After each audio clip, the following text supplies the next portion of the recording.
Борцы, боксеры, пловцы, каратисты, атлеты, бодибилдеры и дзюдоисты, рукопашники, другие адепты физкультуры. Нам не интересны алкаши и нашакуры. Архитектура тела спортсмена хороша, идеально, совершенно, привлекая взгляд женской особи, придая уверенность, убивая фобии. От зависти, не имея компетенции, говорят о какой-то там импотенции. Выгодно тем, кого удушит жаба, а тем, кому прикольно выглядеть как баба. Не раз уличали ложь этой трактовки. Лучше нет потенции, чем после тренировки. Там по перчатке, шингерты, борцовки. Время занятий физической шлифовки. Уважение спортсменам и спортсменкам от души выражаю этим треком. Нас немного, но не так уж и мало, как прежде в теле хоть и многое бывало.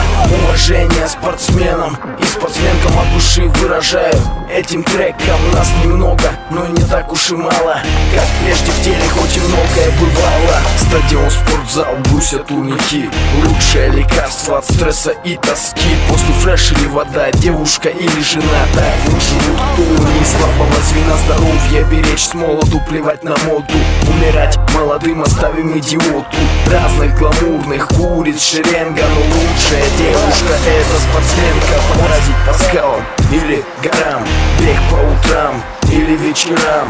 Много всего, если есть энтузиазм, несмотря на массовый стадный маразм. Непонимание простых обывателей, завистников и прочих недоброжелателей. По-любому ЗОЖ это наша норма, хоть в области спорта не проходит реформа.